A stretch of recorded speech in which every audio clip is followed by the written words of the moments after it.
नमस्कार, डेली 9 के news file bulletin में आपका स्वागत है। मेरा नाम प्रशांत है। इस बुलेटिन में हम आपको बताएंगे कि नीट एग्जाम में गड़बड़ियों को लेकर के दाखिल की गई कितनी याचिकाओं पर आज सुनवाई है और क्या कुछ होने वाला है सुप्रीम कोर्ट में। साथ ही बताएंगे मध्य प्रदेश के मुख्यमंत्री मोहन यादव की कैबिनेट में कांग्रेस छोड़कर बीजेपी में शामिल हुए कौन से विधायक अब मंत्री जी बन गए हैं। इसके साथ ही जानेंगे कांग्रेस नेता राहुल गांधी आज कौन कौन से 2 राज्यों के दौरे पर हैं, उत्तर प्रदेश कब आ रहे हैं, ये भी बताएंगे। लेकिन उससे पहले एक नजर डालते हैं आज की हेडलाइंस पर। नीट एग्जाम केस में 38 याचिकाओं पर सुप्रीम कोर्ट में सुनवाई आज। Chief justice of India Chandrachud की बेंच सुनेगी छात्रों की शिकायतें। एनटीए ने भी दाखिल की हैं 4 याचिकाएं।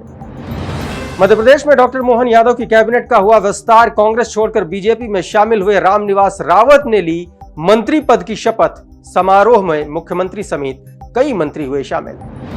आज मणिपुर और असम के दौरे पर राहुल गांधी बाढ़ और हिंसा प्रभावित लोगों से करेंगे मुलाकात। राज्यपाल से भी मिलेंगे कांग्रेस नेता। पुरी में भगवान जगन्नाथ की रथ यात्रा के दौरान मची भगदड़। 1 की मौत, कई घायल। 53 साल के बाद 2 दिन की हो रही है रथ यात्रा। देश के कई राज्यों में भारी बारिश का कहर। उत्तराखंड में लैंडस्लाइड से 115 से ज्यादा सड़कें बंद। 6000 श्रद्धालु फंसे। असम में बाढ़ से हालात गंभीर। और अब शुरुआत करते हैं आज की बड़ी और अहम खबरों की विस्तार से।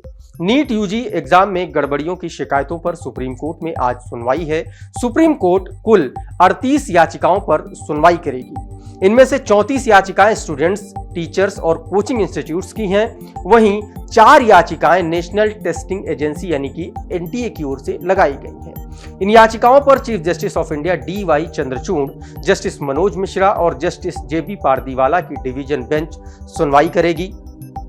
और अब बात आज की एक और बड़ी खबर की। मध्य प्रदेश में डॉक्टर मोहन यादव की कैबिनेट का विस्तार हो गया है। सीएम मोहन यादव की कैबिनेट में कांग्रेस छोड़कर बीजेपी में शामिल हुए विधायक रामनिवास रावत को जगह दी गई है। राज्यपाल मंगू भाई पटेल ने उन्हें आज राजभवन में शपथ दिलाई। शपथ ग्रहण के समारोह में सीएम डॉक्टर मोहन यादव समेत कई मंत्री भी शामिल रहे। इसके साथ ही मोहन यादव मंत्रिमंडल में अब कुल मंत्रियों की संख्या 31 हो गई है। मंत्रिमंडल में अधिकतम 34 मंत्री हो सकते हैं।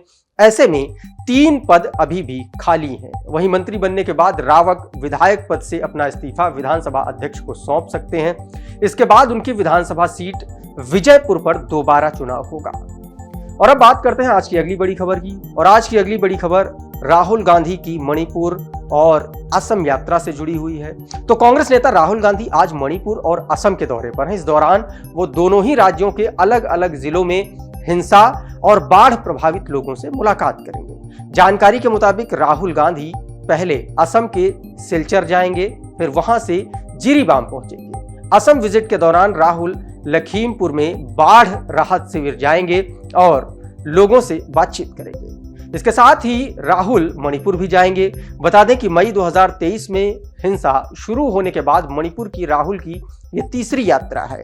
इससे पहले राहुल ने जनवरी 2024 में मणिपुर के थौबल से ही भारत जोड़ो न्याय यात्रा की शुरुआत की थी। वहीं राहुल गांधी राज्य के मोईरांग और चुराचांदपुर में बने रिलीफ कैंपों का भी दौरा करेंगी। वो यहां पीड़ितों से मिलकर उनका हालचाल लेंगे। जानकारी के मुताबिक राहुल गांधी 9 जुलाई को अपने संसदीय क्षेत्र रायबरेली के दौरे पर भी पहुंच रहे हैं।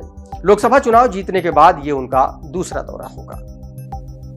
और अब बढ़ते हैं आज की एक और बड़ी खबर की ओर। प्रधानमंत्री नरेंद्र मोदी आज से 2 दिन के रशिया दौरे पर हैं। वो वहां मॉस्को में आयोजित 22वें भारत रूस वार्षिक शिखर सम्मेलन में शामिल होंगे। पीएम मोदी रूसी राष्ट्रपति व्लादिमीर पुतिन के निमंत्रण पर सम्मेलन में शामिल हो रहे हैं। जानकारी के मुताबिक पीएम मोदी और पुतिन के बीच द्विपक्षीय वार्ता भी होगी। इसके बाद डेलीगेशन स्तर की बातचीत और आपसी वार्ता भी होगी। इसके साथ ही एक प्रदर्शनी केंद्र का दौरा कर उन डॉक्यूमेंट का आदान प्रदान भी किया जाएगा। और अब खबर ओडिशा से। ओडिशा के पुरी में भगवान जगन्नाथ की रथ यात्रा रविवार 7 जुलाई को शुरू हो चुकी है। आज यात्रा का दूसरा दिन है। दूसरे दिन मंगला आरती और भोग के बाद यात्रा दोबारा शुरू हुई। आज यात्रा गुंडिचा मंदिर पहुंचेगी। इस बीच वहां से भगदड़ मचने की पूरी खबर है। इस हादसे में एक व्यक्ति की मौत हो गई है जबकि कई लोग घायल हैं। हालांकि हालात अब नियंत्रण में है। रिपोर्ट्स के मुताबिक हादसा भगवान बलभद्र रथ तारक ध्वज को खींचने के दौरान हुआ।